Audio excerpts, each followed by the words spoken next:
പുതിയൊരു വീഡിയോയിലേക്ക് എല്ലാവർക്കും സ്വാഗതം. ഇന്ന് ഞാനിവിടെ തയ്യാറാക്കാൻ പോകുന്നത് വളരെ ട്രഡീഷണൽ ആയിട്ടുള്ള ഒരു പലഹാരമാണ് കൊഴുക്കട്ട. അപ്പോൾ ഇതെങ്ങനെയാണ് തയ്യാറാക്കുന്നത് നോക്കാം. ആദ്യം തന്നെ ശർക്കരപ്പാനി ഉണ്ടാക്കിയെടുക്കണം. അപ്പോൾ നിങ്ങളുടെ മധുരത്തിനനുസരിച്ച് ഉണ്ടാക്കാൻ പോകുന്ന കൊഴുക്കട്ടയുടെ അളവനുസരിച്ച് ശർക്കര എടുക്കാം. ഞാനിവിടെ 2 കട്ട ശർക്കരയാണ് എടുത്തിരിക്കുന്നത്. ഇത് കുറച്ച് വെള്ളം ഒഴിച്ച് നന്നായിട്ട് പാനിയാക്കി എടുക്കുക. അതിനുശേഷം ഇതിൽ കുറച്ച് കരടൊക്കെ കാണാൻ സാധ്യതയുണ്ട്. അപ്പൊ ഇതൊന്ന് അരിച്ചെടുക്കണം. ഇപ്പൊ ഞാനിങ്ങനെ അരിച്ചു മാറ്റി വെച്ചിരിക്കുന്ന ശർക്കരയാണിത്. ഇത് നമുക്ക് ഒരു സൈഡിലേക്ക് മാറ്റി വെക്കാം. പിന്നെ ഇതിലേക്ക് ഫില്ലിങ്ങിന് ആവശ്യമായിട്ടുള്ള തേങ്ങ ചിരവിയതാണ്. ഞാനിവിടെ ഒരു തേങ്ങ ചിരവി വെച്ചിട്ടുണ്ട്. പക്ഷെ നമുക്ക് ഇത്ര ആവശ്യമില്ല. നമ്മളുടെ ഇഷ്ടത്തിനനുസരിച്ച് നമുക്ക് ഫില്ലിങ് കൂട്ടി കൊടുക്കാം. അപ്പോൾ ഇത് ഒരു സൈഡിലേക്ക് മാറ്റി വെക്കാം. ഇനി നമുക്ക് കുറച്ച് ഏലക്കയും ജീരകവും ഒന്ന് പൊടിച്ചെടുക്കണം. ഇവിടെ ഞാൻ 4 ഏലക്ക ഇട്ട് കൊടുത്തിട്ടുണ്ട്. ഇതിലേക്ക് ഒരു 1/4 ടേബിൾ സ്പൂണ് നല്ല ജീരകം ഇട്ട് കൊടുക്കുന്നുണ്ട്. എന്നിട്ട് ഇതൊന്ന് ചതച്ചെടുക്കാം. ഇപ്പൊ ഇതൊന്ന് പൊടിച്ചെടുത്തിട്ടുണ്ട്. ഇനി ഇത് ഒരു സൈഡിലേക്ക് മാറ്റി വെക്കാം. ഇവിടെ ഞാൻ 2 രീതിയിലാണ് ഫില്ലിങ് തയ്യാറാക്കി എടുക്കുന്നത്. ഒരെണ്ണം ശർക്കരയിലും ഒരെണ്ണം പഞ്ചസാരയിലാണ് ചെയ്യുന്നത്. അതുകൊണ്ടാണ് ഞാൻ ഇത്രയും കുറച്ച് ശർക്കരപ്പാനി എടുത്തത്. അപ്പൊ ഈ ശർക്കരപ്പാനിയിലേക്ക് ഞാൻ തേങ്ങ ഇട്ട് കൊടുക്കുവാണേ. ശർക്കരപ്പാനിയിൽ ഈ തേങ്ങ ഇട്ട് വിളയിച്ചെടുക്കുന്ന ഒരു രീതിയുണ്ട്. അങ്ങനെ വേണമെങ്കിലും ചെയ്യാം. നിങ്ങൾക്ക് വേണമെങ്കിൽ ഇത് അടുപ്പത്ത് വെച്ചും ഈ രീതി ചെയ്തെടുക്കാം. ഇപ്പൊ നമ്മളിവിടെ പൊടിച്ചു വെച്ചിരിക്കുന്ന ഏലക്കായും ജീരകത്തിൽ നിന്നും ഒരു പകുതി എടുത്ത് ഇതിലേക്ക് ചേർത്ത് കൊടുക്കാവേ. എന്നിട്ട് ഇതെല്ലാം കൂടെ നന്നായിട്ട് മിക്സ് ചെയ്തെടുക്കാം. നിങ്ങളിത് വിളയിച്ചെടുക്കുന്നുണ്ടെങ്കിൽ അടുപ്പത്ത് വെച്ച് ഇതിലെ വെള്ളം വറ്റി പോകുന്നത് വരെ കുക്ക് ചെയ്തെടുക്കണേ. വെള്ളം വറ്റിച്ചെടുക്കണം. ഇപ്പൊ ശർക്കരയിലുള്ള ഫില്ലിങ് റെഡി ആയിട്ടുണ്ട്. അപ്പൊ ഇനി നമുക്ക് അടുത്ത ഫില്ലിങ് റെഡിയാക്കാം. ഇനി പഞ്ചസാര ചെയ്യുന്ന കൂട്ട് തയ്യാറാക്കാം.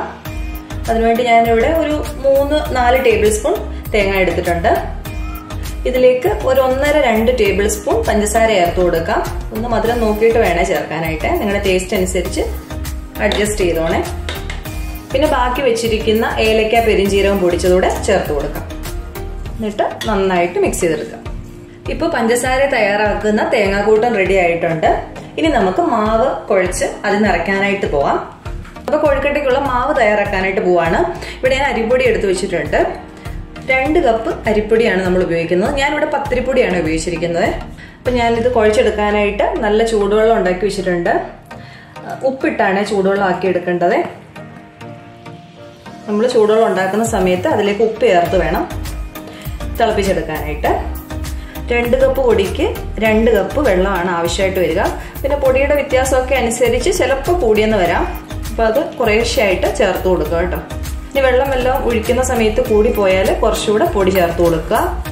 നന്നായിട്ട് കുഴച്ചെടുത്താലേ നല്ല സോഫ്റ്റ് ആയിട്ടുള്ള കൊഴുക്കട്ട കിട്ടുള്ളൂ. അപ്പൊ ഇത് നന്നായിട്ട് കുഴച്ചെടുക്കുക. എന്നിട്ട് ഇതിലേക്ക് ലേശം വെളിച്ചെണ്ണ ചേർത്ത് കൊടുക്കുക. നിങ്ങൾക്ക് നെയ്യാണ് ഇഷ്ടമെങ്കിൽ നെയ്യ് ചേർത്ത് കൊടുക്കാം കേട്ടോ. 1 ടേബിൾ സ്പൂൺ ചേർത്താൽ മതി. എന്നിട്ട് കൈ കൊണ്ട് നന്നായിട്ട് കുഴച്ചെടുക്കാം. ഇപ്പൊ നമ്മൾ മാവെല്ലാം ഒന്ന് നന്നായിട്ട് കുഴച്ചെടുത്തിട്ടുണ്ട്. ഇനി ഇത് ചെറിയ ഉരുളകളായിട്ട് ഉരുട്ടിയെടുക്കാം. ഇതുപോലുള്ള ഉരുളകളായിട്ടാണ് ഇതുപോലെയാണ് ഉരുട്ടിയെടുക്കേണ്ടത്.